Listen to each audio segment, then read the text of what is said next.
It is one of the first important descriptions of what mindfulness is. You're actually here watching what's going on, rather than some cloud cuckoo land, la la land, in the fantasies of the past or the dreams of the future.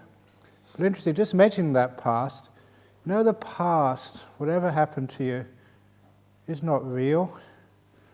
You think that actually happened, but most of the time it didn't. And I've realized that for a long time because we have arguments about who did what. And these are arguments between two honest people. No one is lying. It's just we've created different versions of the past. And that's one of the reasons why the past is totally unreliable. Once it's gone, it cannot be reached again. You cannot actually recreate it and try and find out what exactly happened and why. Which is one of the reasons it's a total waste of time, trying to recreate the past. We always say the future is uncertain, but actually the same applies to the past. It's too far gone, and your memory is nowhere near accurate enough to understand exactly what happened. Even if you take a photograph, it's only a photograph of one angle. You can never capture the whole of what happened in the past. So when I tell monks, stop fantasizing, that fantasizing also means trying to remember the past. You really don't know what happened. You can't know. And to confirm that, there was one study, and I was cleaning out my room a few days ago, and I found it in there of this Canadian psychologist who was about to retire, and he was cleaning out his files, and he came across one of the studies he did when he was doing research, just a young psychologist, and he interviewed as many children in this US school as he possibly could to ask him about their family life, filling in the questions, interviewing them with very simple black and white yes or no answers, such as, did your parents use corporal punishment on you when you misbehaved, or just send you to the room? Did you love your mum more than your dad? Or the other way around, or equally, did they take you out for excursions or holidays? Simple things like that. Which subject did you like best at school? Which teacher did you like? Simple questions like that. He had all the answers, and it was about 30, 40 years previously, because he was about to retire. And he thought, wouldn't it be interesting to find as many of those young boys and girls now, middle-aged or getting on, sort of old men and old women, find them and ask them the same questions and see if the answers match. Little questions. Did your parents spank you if you got naughty? When 30 years ago they said yes. Now they said, no, they never did that. Did they take you out on excursions? No, they never did that. Oh yeah, they always did that. And what was surprising was just how different were the answers. What they said at the time, which you could probably say is more accurate, did not correspond to their memories of that past. And you would think maybe them, not me, but actually the past is so distant that you cannot recall it. You don't know what happened. You can't find it out anymore because you keep remaking your past every time you remember it. When I realized that, it made life so much easier. I can't go back to the past. I can't recall it. I can't blame anyone, praise anybody, thank anybody, because I just don't know. And I cannot know. Oh, what freedom. Now I don't have to worry anymore. Who was right, who was wrong? Don't know. It's in the past. So that helps you. And it's incredible how people create the past. We create our history. They always say history is written by the winners, and which we all know is very true. And that's also in your life too. If you want something, you rewrite it. How great I was and how stupid they were. But you can't grab that future anymore. And secondly, sometimes when things go wrong in life, sometimes, if you should have said something to your mother and you didn't and now she's dead, Sometimes you think, if I only could have said this, if I'd have done something different. But that's the second thing about the past. People spend so much time going back over the past. It's, oh, if I'd have done something else, if I'd done this. The past is ineffable. Now, they have a word in English called ineffable, which is like a religious, a philosophical word. It means ineffable means it's just too vast. It's just beyond human comprehension. God is ineffable. The universe is ineffable. But I really didn't know what ineffable really meant. But I did know ineffable. You cannot if the past, which is what I mean by ineffable. If I'd have done something else, what would have happened? Who knows? It could have been much better, it could have been much worse, it could have been exactly the same, it could have been totally irrelevant, but who knows? You cannot work out what would have happened. You know, if you said yes to the person who proposed to you instead of no, you said no rather than yes. You know, if you went left rather than right. You can't tell what happened. Which is one of the reasons why, if you say, oh, if I'd only told my mother, you don't know what would have happened. It could have been much worse if you did that. So you don't know and you can't know, which is why the past is ineffable. You know, if instead of becoming a monk, if I'd have fallen in love and got married, what would have happened to me? I haven't got a clue. I might have got really divorced, you know, after 1 year, really suffering, and that suffering would have made me enlightened quicker. Who knows? So that's why you don't look back in the past with any regret.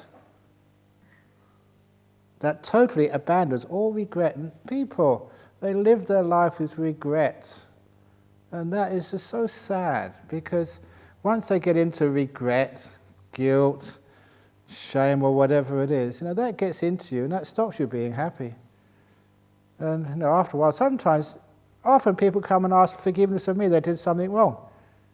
And quite honestly, I say, what did you do wrong? Don't you remember I said this? No, I don't remember that. And you know, I'm not someone who holds grudges against people or gets angry at people. So look, quite frankly, none of you here need to ask forgiveness at all. Forgiveness for what? For being a crooked tree in the forest? The trees in the forest, when they bend over and get all crooked and bent, they don't ask forgiveness from me for not being straight.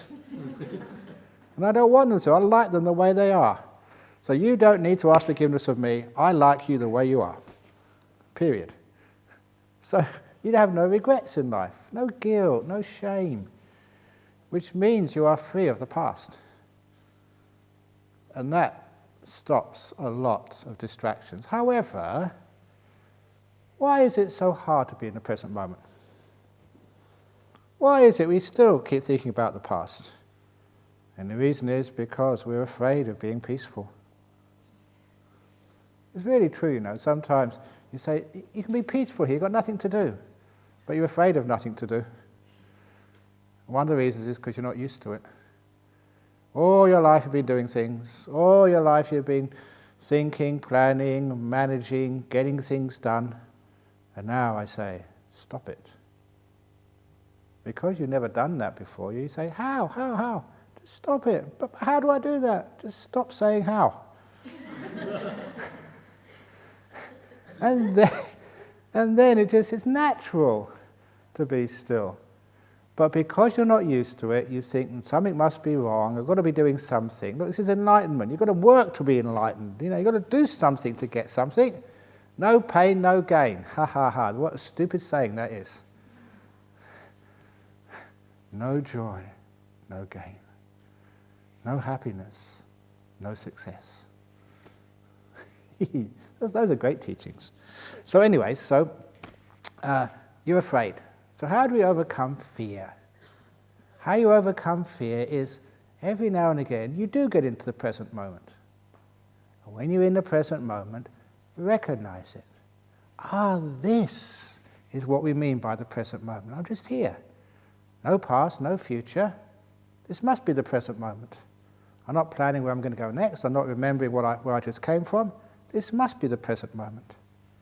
So you get to these 3 stages.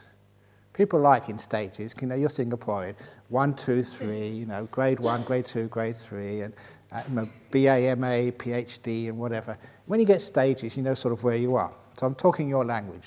It's not Buddhist language, this is your language, stages. In Buddhist language, there are no stages, but in your language, there are. So the stages are recognition.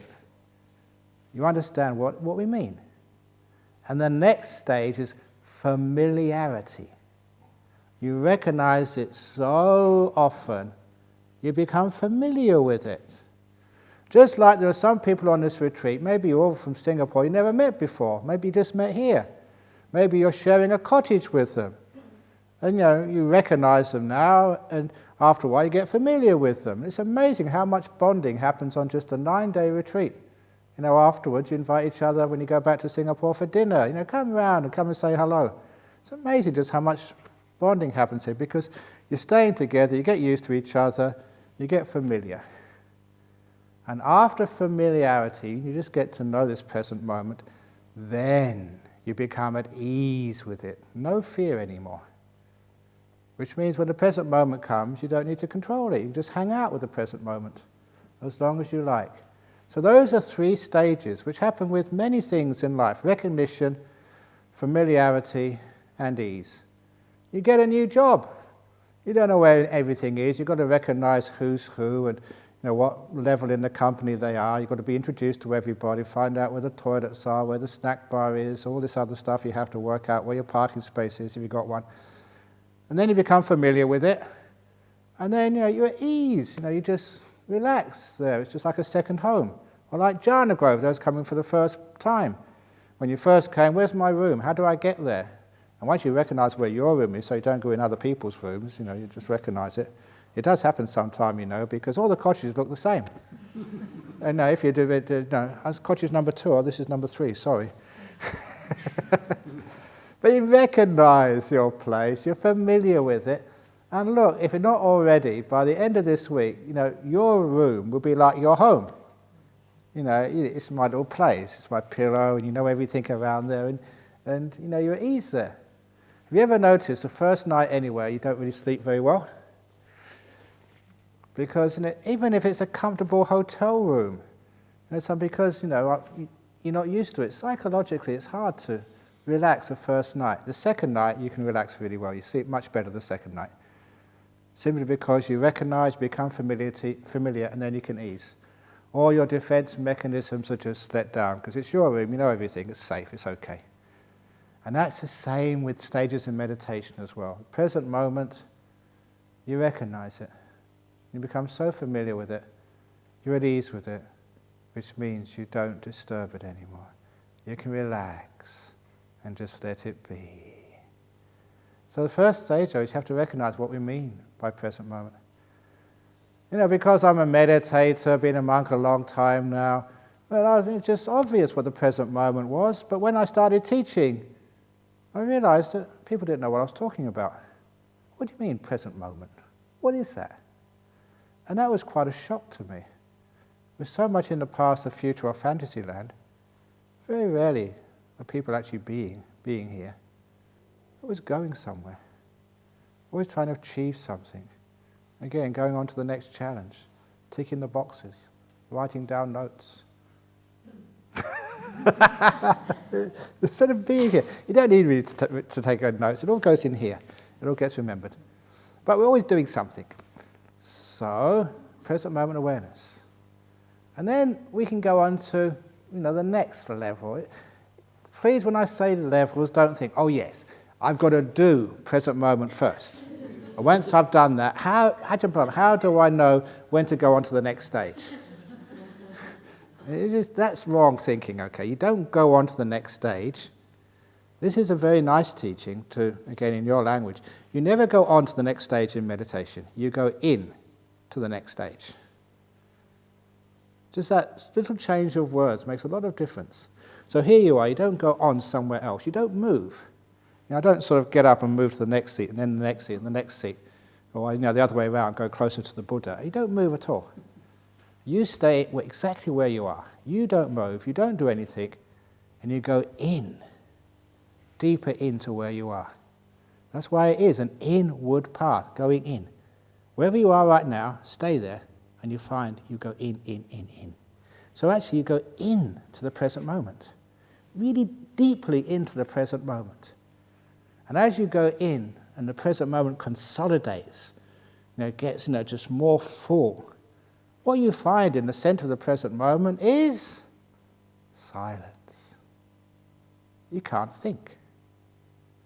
And again, that also is something which is very rare for people, so much so that some people say, well, if you don't think, you're unconscious, you fall asleep. They've never known that state where you're fully aware, but not a thought is going on in your mind. Because awareness and consciousness is so associated with thinking for most people, they just cannot even imagine being conscious without thinking. But that state certainly exists, and if you haven't experienced it yet, you will soon. It's a state of perfect awareness. You're in the moment, you're mindful, but not a thought is going on in the mind. You're not discussing anything, you're not planning anything, you're not giving anything a name. You just are. So I usually do a little demonstration. I'll do this one again. I'll do it even better. Let's do a teddy bear. Whoops. Okay. Now, this is my exercise. What is this? Who knows what this is? Teddy bear, yes. What else is it? What else? Soft toy, yes. What else? Come on, what else can you describe? Yes, what else? Yes, what else? Yeah, what else? 2 eyes, what else? What else? What else? Now once you've finished with all the names, then you can start to see things. What happens, the way we've been taught to know reality, we put something up, we give it a name, teddy bear, and then we dealt with it, we go on to the next thing. This is not a teddy bear. It's much more than that. And when you just say teddy bear, that's thinking. That understanding is so superficial. When you see more of it, the longer you get all these names, white, fluffy, 2 eyes, 2 ears, maybe a foot tall, little tail in the back. Once you've got rid of all the names, then you can actually start seeing things. Seeing things you've never been taught. Names you've never been conditioned. Because all the names in this world, you look at any dictionary, it's so limited. And there are many things in this world you just don't have names for. Like, you know Chinese, there's some words in Chinese you don't have an English translation for. There's some words in English you don't have a Chinese equivalent. I know that in Pali, some of the Buddhist terms, it's just too hard. You can't find even a half-decent English translation for it. All the names and concepts are so limited. They only go so far. Because names are the signposts. But where they're pointing to is the most important. I will now give another demonstration. Okay, you've done your job, thank you. Big round of applause for Teddy Bear, thank you. Thank you, thank you, thank you, thank you.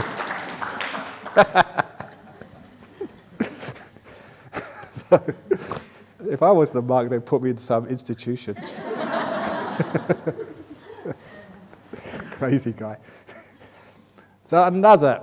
Now, I want you to, don't change your position, your posture, but close your eyes and just notice, be mindful of your reaction when I say this word. Peace. Peace. Peace. Peace. Peace. Peace. Okay, that's enough. You can open your eyes now. I'm sorry to disturb you. Did you notice that when I said that word, afterwards, your mind actually went in the direction of peace. You went looking for it. And I repeated it, and you went further into peace. And I repeated it, and the peace, you could actually feel it with your mind. See, all the word meant to do was to direct your mind. It was a signpost to your mind. Go over there. Peace is not the word. Peace is what the word is pointing to. And that's the trouble with thinking. We can think peace, we can have peace conferences, we can all talk about peace, we can argue about peace, we can fight a war over peace.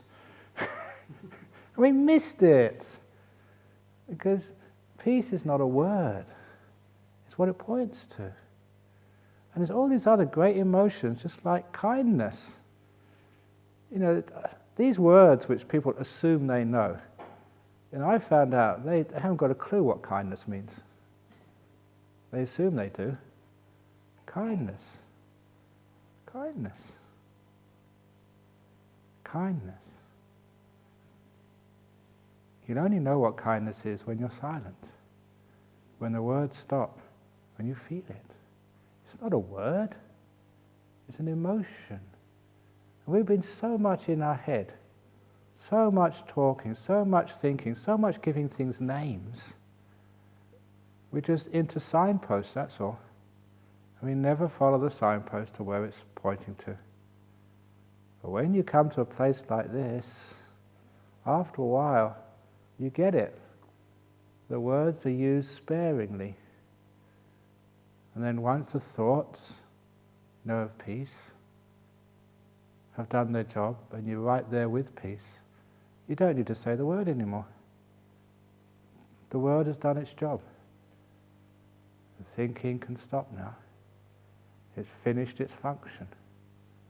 Unfortunately, these days, all we do is thinking.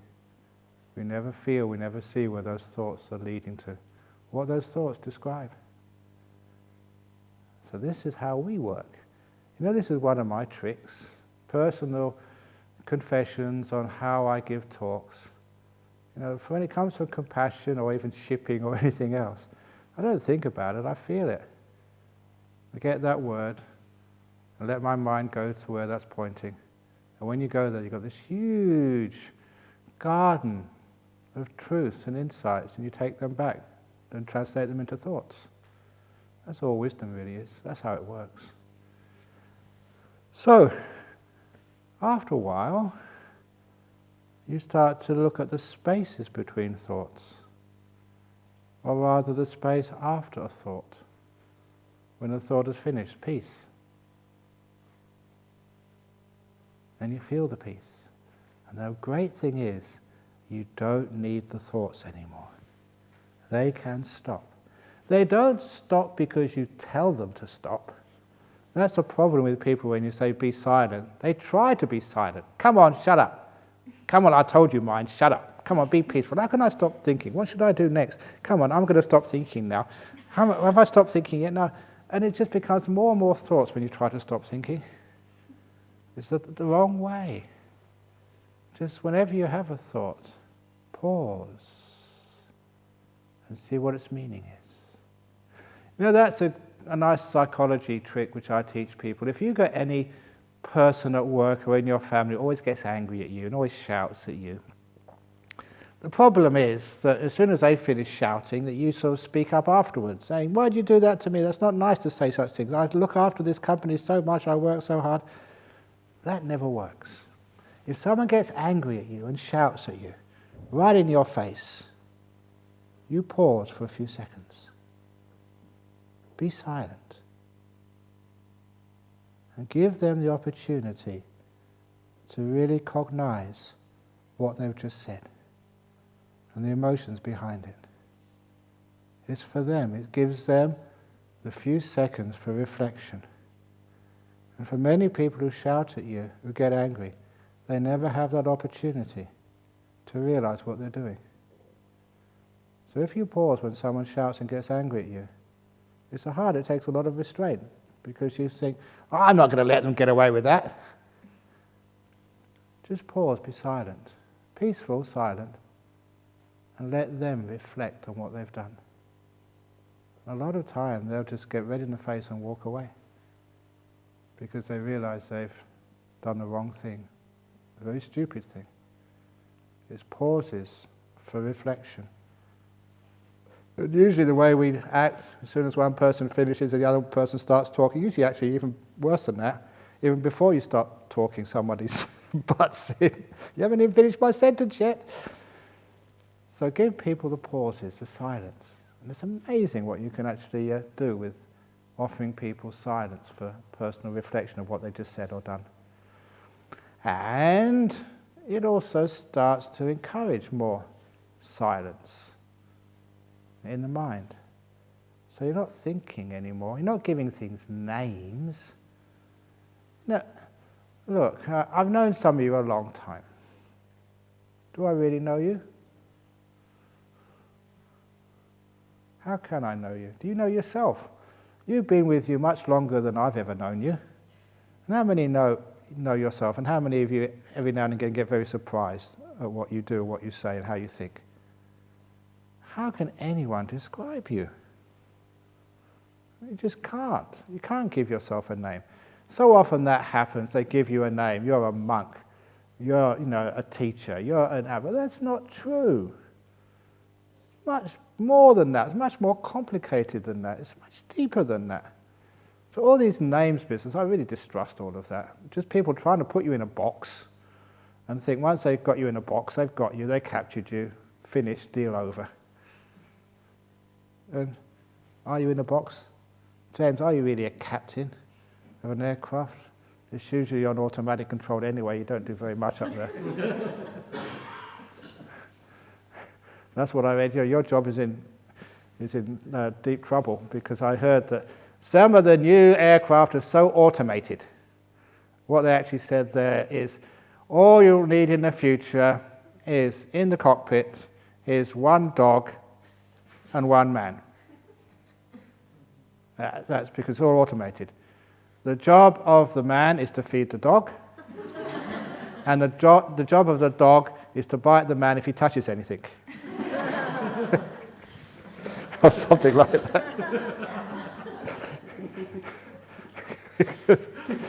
Because it's still totally automatic these days. It's much better than. So no, a lot of the thinking is the same, just to stop it. So after a while, we can go right into the present moment, and we are quiet. We find that there's more spaces between our thoughts as you meditate. And please notice the spaces between the thoughts. They're there naturally. However, if it is that you get into obsessive thinking, and you can't stop thinking, that I developed a method which is actually quite successful. And it's a hard method, but if you're really going crazy, it can work. And the method is it's called substitution by the Buddha.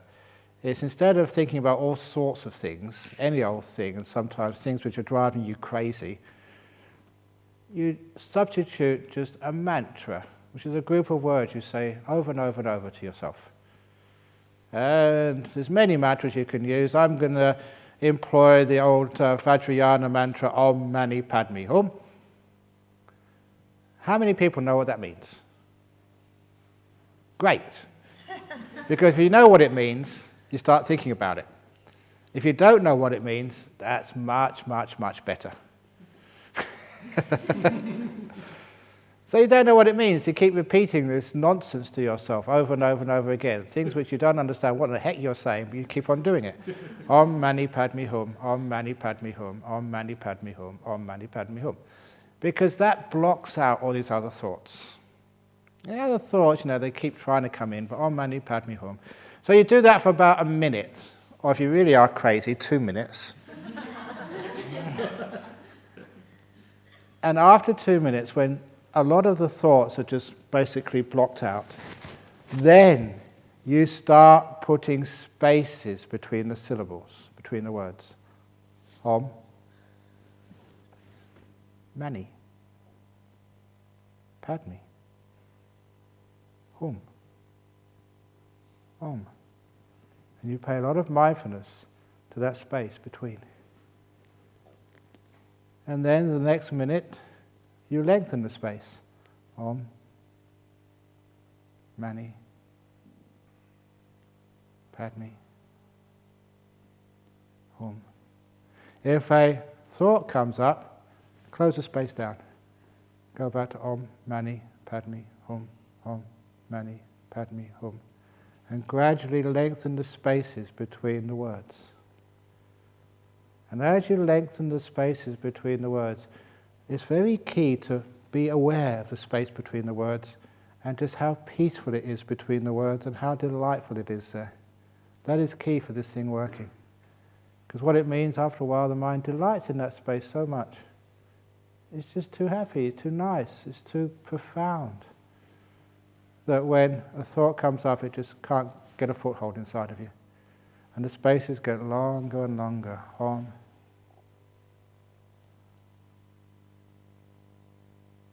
Mani. Padme.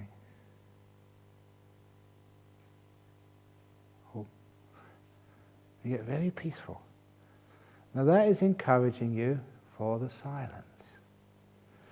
And because mindfulness is the big thing these days, when people ask me, Ajahn Brahm, what is your explanation, definition, description of this thing which we call mindfulness?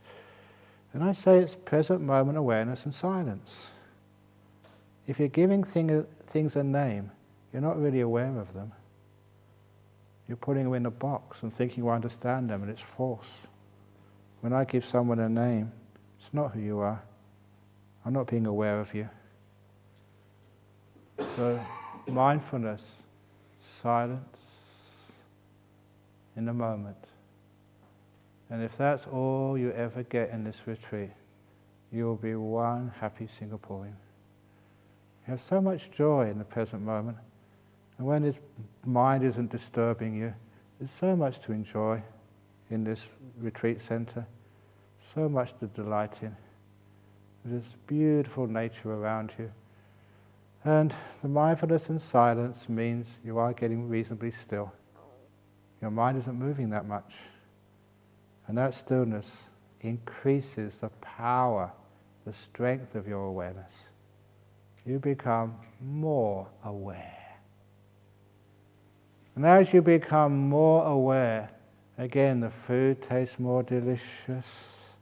The meditation is far more easy, and just even your bed is softer, and the pillow, oh, it's so nice. Even having a shower in the morning, the feeling of the water on your skin, it's sensuous. And the sunsets in the evening are gorgeous. Everything becomes beautiful. I'm not going to go into my toilet simile, because I do that every year.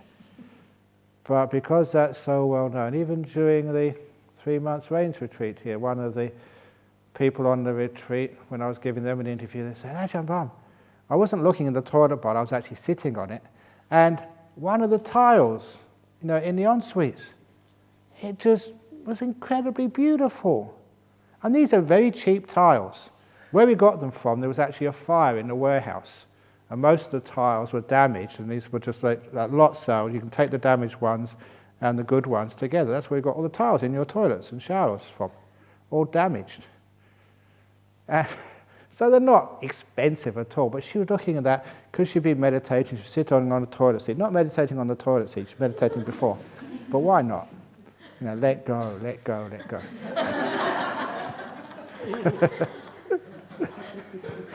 But she was sitting on there and just watching nothing else to look at except the tile. She said it was absolutely beautiful. It was gorgeous.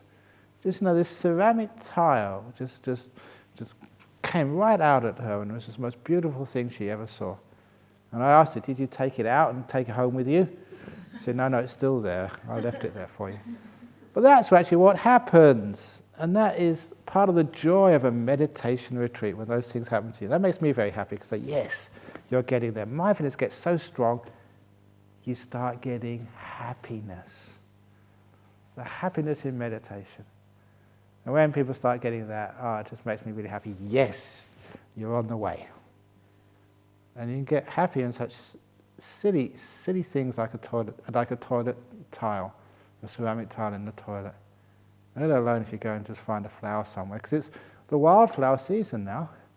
So they've got these Australian flowers. They're really small, but incredibly beautiful. You know, some of the flowers from Europe, they're really big things, and are quite gross. But these are very subtle. They're hiding in the forest, and they're really gorgeous. And you start to see those, and often you see on a retreat people just bending over, looking at look at that flower, it's incredibly gorgeous. That's not a flower, that's a weed. Who cares? It's gorgeous, and that's good enough. So the nice thing is that, you know, you're starting to open up your mind. And with the increasing mindfulness, present moment awareness and silence, you get very joyful. Always go in. Now you see, this method of meditation, it's certainly within your grasp, you can do this, and it's not going, now I can watch the breath, now I go and do vipassana, now I go and do this, now I go and do that. That is a problem with meditation. That is why you haven't done it yet. Because it's more doing, more stuff to achieve, more of the same in your life. That's why you get stressed out. Here, you don't go anywhere. Stay where you are, being, more fully being, really getting into being. Just being here, not going anywhere. And then you find you get very, very deep and very happy. And that's the next side of mindfulness.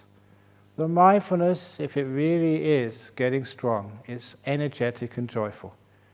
You don't put energy into it, it comes naturally. Which means, I will warn you, the first few days here you sleep a lot. When you really get into this, you can hardly sleep at all. And it's really weird. You know, people go back to their room, 9 o'clock, after the questions and answers, or if they stay here a bit longer, 10 o'clock, 11 o'clock, 12, I should go to bed now. They go to bed, can't sleep. That means you don't need to sleep. Your mind is energized. Sleep is just a reason for the mind or the brain to rest, and so it can sort of get some energy back again. But if you're not thinking all day, you know nothing much to rest. So you just, if that happens to you, no need to come up, Ajahn Brahm, I never slept all night, this is terrible. It's not, it's good. You know, you've got an extra few hours on your life. 4 hours and 6 hours, 7 hours, I don't know how long you sleep. What a waste of a life that is. You can catch up on sleeping when you get old. Or even better, when you're dead. When you're in your coffin, you can sleep as much as you like. As long as it's natural. So if that does happen to you, go onto your bed and just lay down to relax the body and just carry on meditating there. What do you mean meditate? Just be in the present moment. Be silent and enjoy. Because that state is usually very pleasant. It's only if you want to go to sleep or think you should go to sleep, I must go to sleep. If I don't go to sleep, I will miss the morning chanting. You got full permission to do your own morning chanting in your room.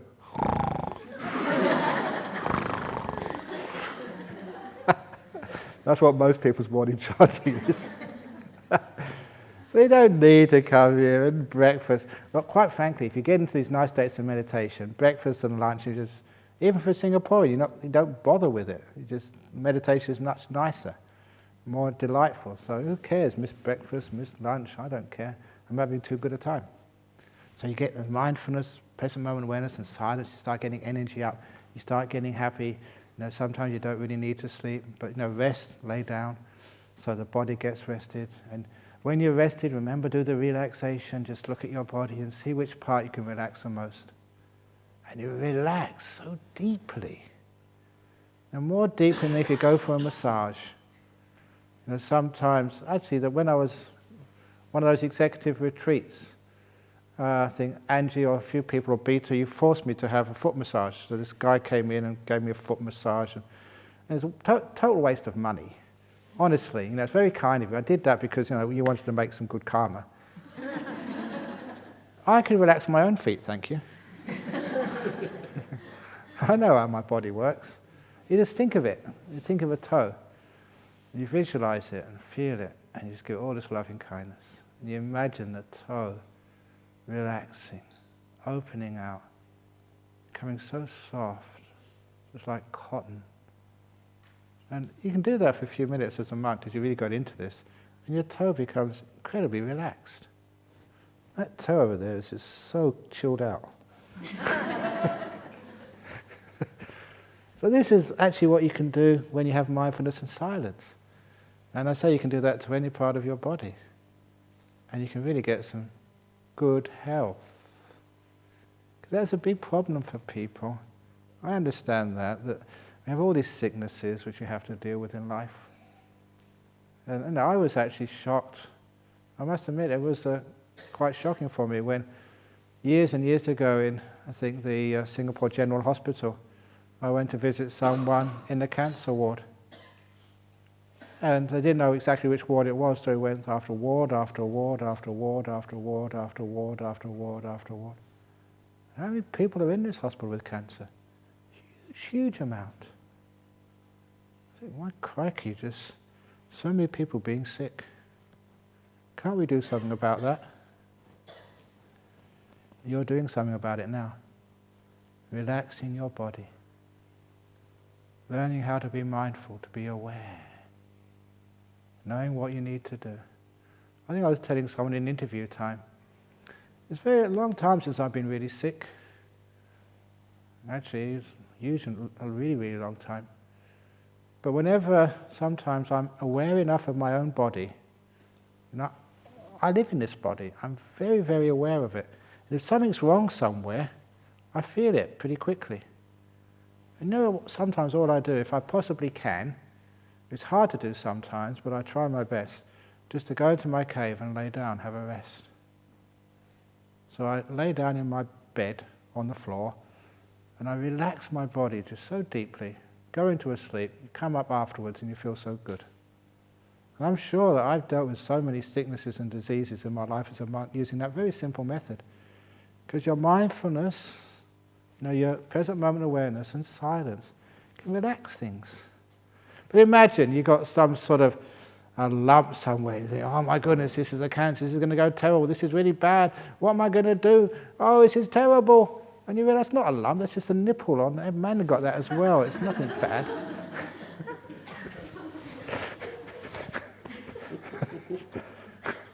I make this up as I go along. I remember that somebody said there was a TV series, I think a long time ago, and some rich guy, he went to see the doctor and he said, something's wrong with me, doctor, what's wrong with you? I've got all this liquid coming out of my body. And the doctor said, that's sweat. Oh, what's that? He's a rich guy, hadn't made, he's never had to do any work in his life. And when he actually did some work and he started to sweat, he thought it was some disease. Some people are so unaware. So anyway, when you can be mindful and aware, it's amazing just what you can do, with your body, and also just with some of the things which occur in your life. And especially that at this time of the year in Australia, next month they have these really important school exams. It's the end of the school year. So now all the kids are coming up. Ajahn Brahm, I got my year 12s, the university entrance examinations. What should I do? Relax. How do I relax? This is important. Present moment awareness and silence. Because that's an investment, it's worthwhile doing. And most of the kids are wise enough to know the reason they fail is because they tense up, they think too much, and they get tired. If you're going to do an examination, you need full mental brain power.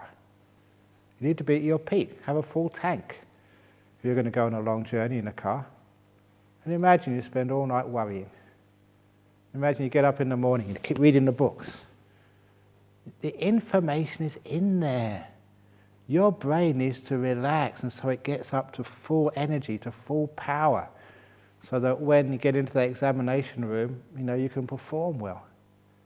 And I learned that even as a student. When I went to Cambridge, I learned how to meditate, and that's how I dealt with my final examination, the final examination story, which was a powerful experience because And I didn't realize, at first, just how practical, this meditation is. And that was in 1972.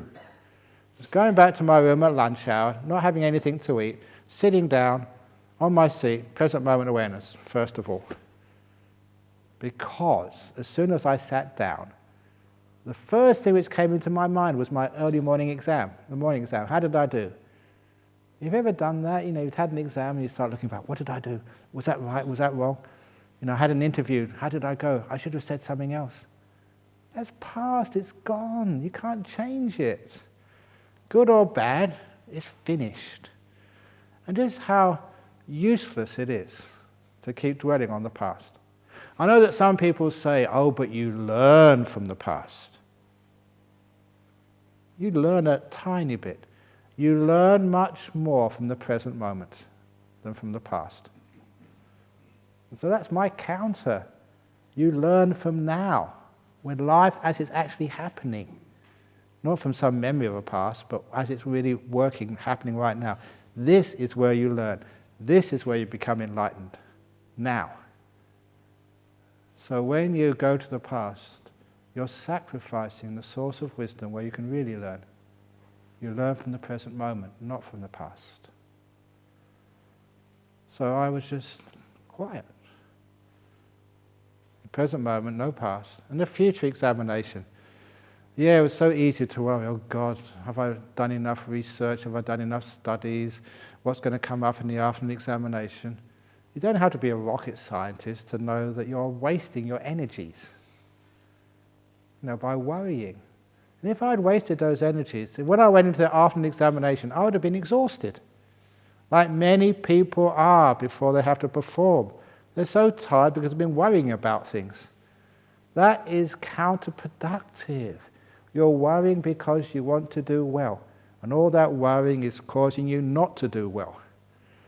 So you stop it all. I stopped all the future, stopped all the past, present moment awareness for half an hour during the exams. How brilliant that was. And that meant I could relax.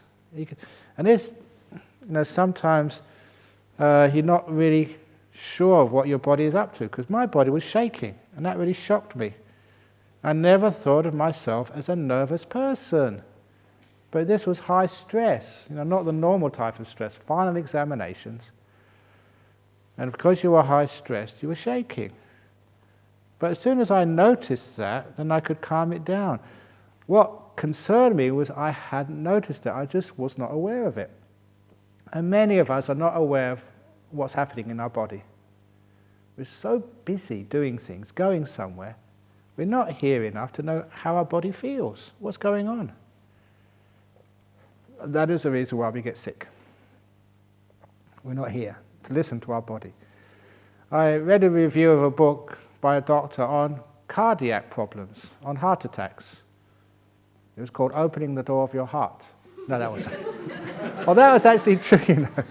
Somebody told me they were in, I think, Adelaide, and they were looking for my book in the bookshop, Opening the Door of Your Heart, and they couldn't find it. So they asked the attendant in the bookshop, and the bookshop owner or attendant, they went in their catalogues, oh, it's over here. Medical section. Surgery, cardiac. Someone had taken the title, Opening the Door of Your Heart, and it was on heart surgery. True story.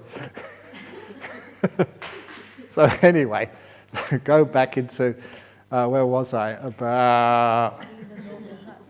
Sorry? Yeah, the book, no, before that. No, before that. Anyway, about doing my exams. It's just actually being aware of heart attacks, that's right. In this book, this doctor said that you don't get a massive heart attack out of nowhere. He said, no, the physiology, your heart gives you many, many, many warnings, first of all. But the problem is we're not aware. We don't notice them. It's only when the big one comes, that's the first time we notice there's something wrong. It's a bit late then. And so we're saying, if people just become more aware of their body, how it feels, what's happening with it, they would have far, far, far better health. Even sometimes, and I'm saying this because, there's a lot of people who have breast cancer problems, in our modern world, this is a big problem for women. How many people is it? Is it 20%, 30% or something will have breast cancer as women? It's a devastating, if you know it's 3 out of 10 chance that's going to happen to me, that would be really scary stuff. So let's actually do something about it. How you do something about it is you're aware. And when I teach this method to people here in Australia, they get very excited. You can actually be aware of your breasts. Feel them. And if you have that mindfulness and awareness, there are times when you know there's something wrong there. You can feel there's some imbalance. You're sensitive enough. And all you need to do, so simple, just put your attention down there, give it some energy, some kindness. And you feel it get warm. You feel it start to sort of relax, open out. So many people through that method have stopped their incipient cancers, just when they were just probably not detectable by any machine. Detectable by you because you're aware, mindful of your own body. And because of that, you can help yourself enormously. And out of compassion, you don't want to have so many people sick, but not only out of compassion, out of selfishness as well.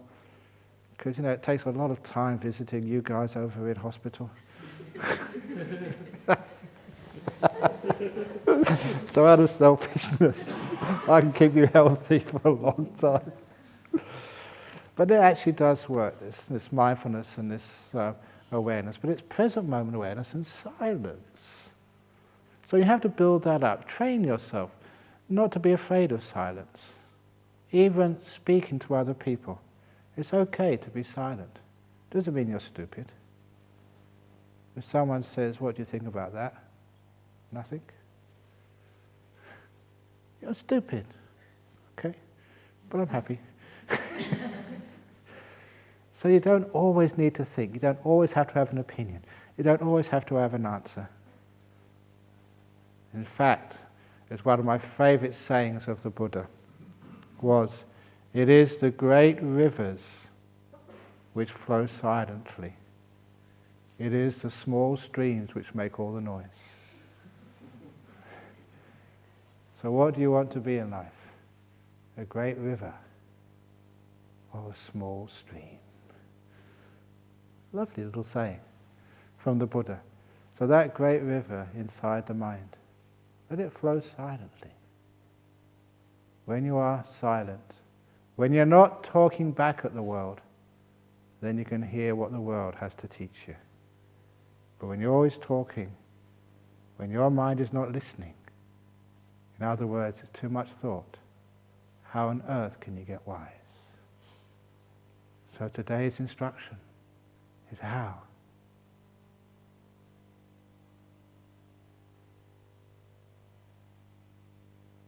Thank you very much. Silence. Sadhu. Sadhu. Sadhu.